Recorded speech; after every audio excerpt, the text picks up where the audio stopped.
श्री राम ज्योतिष India YouTube channel में सभी ज्योतिष प्रेमियों का स्वागत है।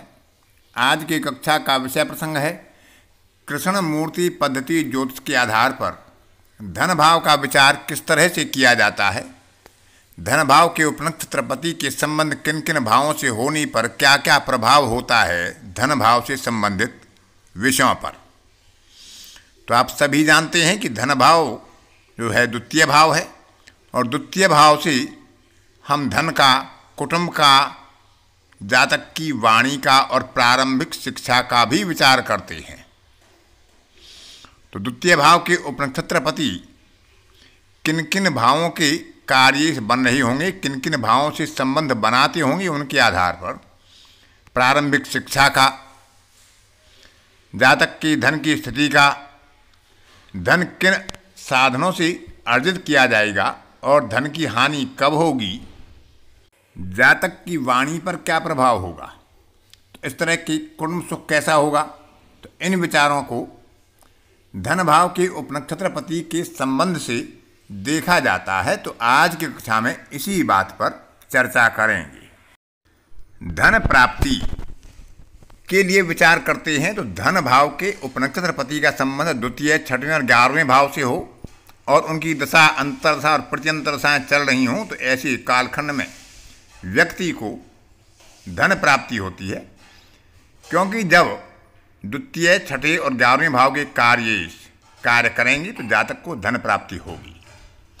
धन की हानि के लिए पंचम, अष्टम और द्वादश भाव का विचार किया जाता है।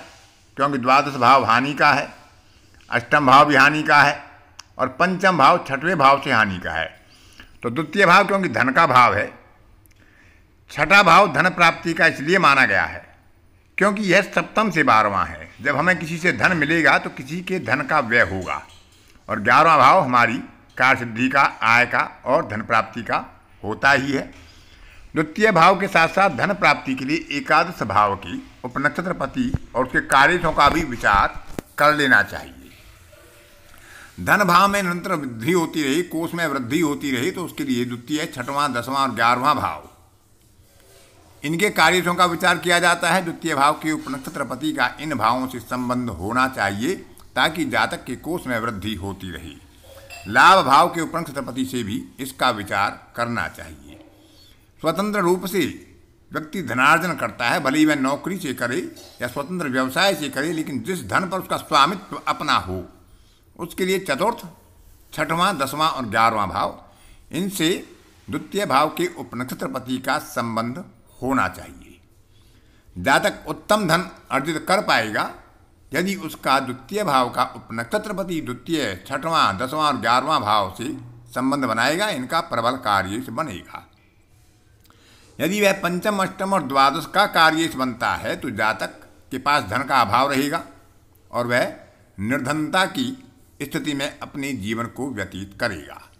यदि दोनों प्रकार के प्रभाव होते हैं कि 2, 6, 10, 11 को भी संबंध बनाता है धन भाव का उपनक्षत्रपति और 5, 8, 12 से भी, तो दशा अंतरदशा के ऊपर मिलीजुली प्रतिक्रियाएं होंगी। कभी धनी होगा तो कभी निर्धन भी होगा, जैसी दशाओं का प्रभाव होगा। धनार्जन के लिए यदि व्यक्ति स्वतंत्र व्यवसाय करने का साहस करता है तो वह तभी कर पाएगा जब उसका धन भाव का उपनक्षत्रपति द्वितीय, दशम और एकादश से संबंध बनाएगा। और जब 11वें भाव से और पहले भाव से भी उसका संबंध होगा, यानी 1, 2, 7, 11 से संबंध होगा तो वह स्वतंत्र व्यवसाय करेगा। और 2, 6, 11 क्योंकि धन प्राप्ति के हैं और 2, 6, 11 से जैसा भी संबंध द्वितीय के उपनक्षत्रपति का होगा वैसा ही उसको अपने व्यवसाय में लाभ प्राप्त होगा। परिवार से अलग जाने के लिए, अलग होने के लिए प्रथम और द्वितीय भाव का विचार किया जाता है। क्योंकि प्रथम भाव द्वितीय भाव का 12वां है और 12वां भाव किसी भी भाव की हानि करता है। यह एक सामान्य सिद्धांत है। द्वितीय भाव से दत्तक संतान का लाभ भी देखा जाता है। तो यदि द्वितीय भाव का उपनक्षत्रपति द्वितीय, चतुर्थ, अष्टम और एकादश भाव से संबंध बनाता हो तो ऐसे जातक को यदि पुत्र योग या संतान योग नहीं है तो उसे दत्तक संतान का लाभ होता है जब इन ग्रहों की दशा, अंतर्दशा और प्रति अंतरदशाएं चलती हैं। द्वितीय भाव दूसरे विवाह का भी है। तो इसमें द्वितीय भाव का उपनक्षत्रपति यदि मुख्य रूप से सप्तम भाव से और उसके साथ साथ सहायक भाव 11वें भाव से संबंध बनाता है और इसमें उपनक्षत्रपति स्वयं बुध हो, बुध की राशि में हो या बुध से संबंध बनाए या द्विस्वभाव राशि में बैठा हो, तो द्वितीय विभाग के संबंध प्रबल हो जाते हैं। गत धन की प्राप्ति यानी धन कहीं फंसा हुआ हो या हमें उसका लाभ होना हो जिस धन पर हमारा अधिकार ना हो, या धन किसी को दिया हुआ हो उसके वापस आने में, या कहीं धन निवेश किया हो उसके वापस आने के लिए द्वितीय, छठवां और 11वां भाव महत्वपूर्ण है। पंचम, अष्टम और द्वादश से संबंध ना बन रहा हो, उस समय जो दशा, अंतरसा और प्रत्यंतर चलते हैं तो उनका 2, 6, 11 से संबंध बने, 5, 8, 12 से उनका संबंध ना हो, तभी ऐसे धन की प्राप्ति होती है जो कहीं फंसा हुआ होता है, निवेश किया हुआ होता है, किसी को उधार दिया हुआ होता है। द्वितीय भाव क्योंकि नेत्रों का भी भाव है, चेहरे के आकर्षण का भी भाव है, तो व्यक्ति स्वस्थ होगा, सुंदर नेत्र होंगे, आकर्षक चेहरा होगा यदि द्वितीय भाव का उपनक्षत्रपति 2, 3, 10, 11 से संबंध बनाएगा और बाधक भाव से उसका संबंध नहीं होगा। मूक और बधिर क्योंकि वाणी भाव द्वितीय है और सुनने का भाव तृतीय है, तो यदि 6वें, 8वें, 12वें भाव से प्रबल संबंध बनता होगा और इनके 12वें भावों से संबंध नहीं बनेगा, यानी 2, 7, 11 से संबंध नहीं बनेगा, तो ऐसा जातक मूक बधिर हो सकता है। और विशेषकर तब जबकि द्वितीय भाव में मूक राशियां पड़ रही हों और द्वितीय भाव का उपनक्षत्रपति भी मूक राशि में हो, क्योंकि जो जलीय राशियां होती हैं कर्क, वृश्चिक और मीन, ये मूक राशियां बताई गई हैं। हर प्रकार से धन हानि के लिए या सर्वस्व धन हानि के लिए, पूरी तरह से धन नष्ट हो जाने के लिए, वो सरकार के द्वारा हो, चोरों के द्वारा हो या किसी शत्रु के द्वारा हो, तो 5, 8, 12 भाव प्रबल होते हैं। इसमें 11वें भाव के उपनक्षत्रपति का भी विचार करना चाहिए, क्योंकि यदि दोनों भावों के उपनक्षत्रपति 5, 8, 12 को सिग्निफाई करते हैं और 5, 8, 12 की कार्यशों की दशाएं चल रही हैं, तो ऐसे समय में सर्वस्व धन हानि की संभावना भी जातक को हो सकती है। जातक सत्य प्रिय होगा यदि उसका द्वितीय भाव का उपनक्षत्रपति सूर्य हो, गुरु हो या सूर्य और गुरु के नक्षत्र में बैठा हो।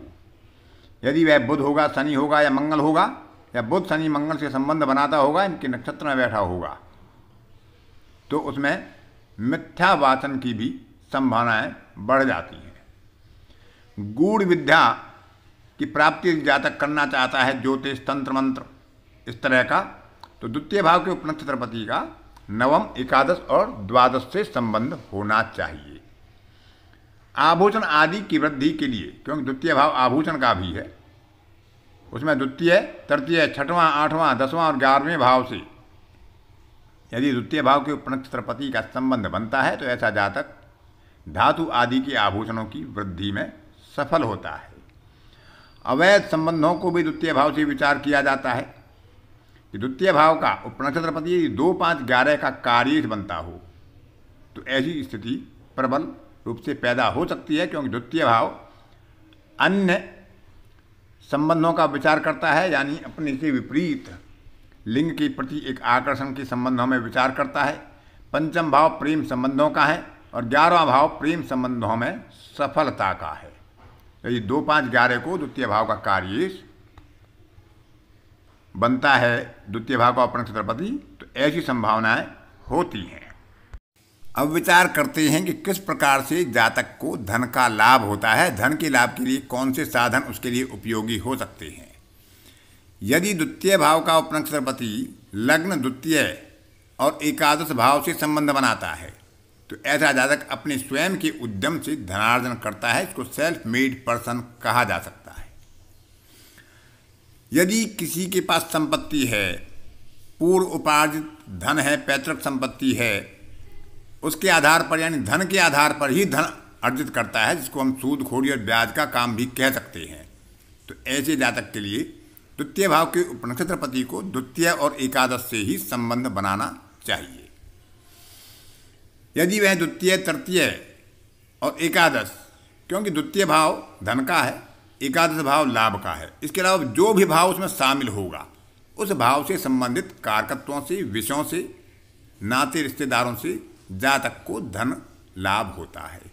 द्वितीय, तृतीय और एकादश का कार्य बनता है यदि द्वितीय भाव का उपनक्षत्रपति, तो छोटी छोटी यात्राएं, भाई बंधु, संपादन, विज्ञापन, एजेंसी और मध्यस्थता करके ऐसा जातक अच्छा धनार्जन कर लेता है। द्वितीय, चतुर्थ और एकादश का यदि कार्य बनता है द्वितीय का उपनक्षत्रपति, तो शिक्षा, परिवहन, माता या मातृपक्ष, भूमि, भवन, कृषि और इस तरह के कार्यों से अपना धनार्जन कर सकता है। द्वितीय, पंचम और एकादश भाव से यदि संबंध बनता है द्वितीय के उपनक्षत्रपति का, और ऐसी दशाओं का विचार भी करना आवश्यक है कि तात्कालिक दशाएं भी उस भाव से संबंधित बन रही हों, तो सिनेमा, मनोरंजन, संगीत, कला, गीत संगीत, संतान और सट्टेबाजी के आधार पर धनार्जन करने के योग बन जाते हैं। द्वितीय का उपनक्षत्रपति द्वितीय, षष्ठम और एकादश भाव का प्रबल कार्य बनता है तो शत्रु के द्वारा, सेवा कार्यों के द्वारा, ऋण के द्वारा और मामा आदि के सहयोग से धनार्जन के योग बनते हैं। द्वितीय, सप्तम और एकादश का यदि कार्य बनता है द्वितीय भाव का उपनक्षत्रपति, तो पति पत्नी के सहयोग से, साझेदारी से और स्वतंत्र व्यवसाय से जातक धनार्जन कर सकता है। द्वितीय, अष्टम और एकादश भाव से यदि संबंध बनता है तो विरासत से, बीमा आदि के कार्यों से या बीमा से प्राप्त धन या ग्रेचुइटी आदि से संबंधित धन के लाभ होते हैं जब ऐसे ग्रहों की जो इनके प्रबल कार्य हों दशा, अंतरदशा और प्रत्यंतर दशाएं भी चलती हों। द्वितीय, नवम और एकादश भाव से यदि संबंध बनता है द्वितीय के उपनक्षत्रपति का, तो धर्म से, धर्म संस्थान से, लंबी यात्राओं से, विदेशी संबंधों से, विदेशी यात्रा से, पिता से और गुरु के माध्यम से अच्छे धनार्जन के योग बनते हैं। द्वितीय, दशम और एकादश से यदि संबंध बनता है द्वितीय भाव के उपनक्षत्रपति का, वह इनका कार्य से बनता है तो तात्कालिक दशाएं संबंधित होने पर ऐसे जातक को राज्य से धन लाभ और अपने उद्यम से, अपने व्यवसाय से अच्छे लाभ की संभावनाएं बढ़ जाती हैं। मान प्रतिष्ठा का भी लाभ होता है। द्वितीय, एकादश और द्वादश भाव से यदि संबंध बनता है द्वितीय भाव के उपनक्षत्रपति का, तो ऐसा जातक विदेश से, विदेशी यात्राओं से, विदेशी लोगों से, विपरीत लिंगी जातकों से, अस्पताल से, जेल से, इस तरह के धनार्जन के योग उसके बनते हैं। तो इसमें और भी कारकत्व होते हैं, क्योंकि हर भाव के दो दो तीन तीन कारकत्व नहीं होते, अनेकों कारकत्व होते हैं, उनका भी आप विचार कर सकते हैं।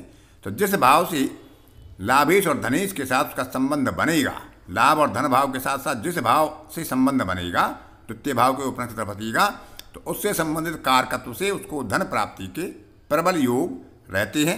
वह धनार्जन ऐसे कारकत्व के आधार पर कर सकता है। तो इस तरह से हम सामान्य रूप से धन भाव का विचार कर सकते हैं। विस्तार रूप से आगे एक एक कुंडलियों पर अलग अलग विवेचन करके आपको समझाया जाएगा।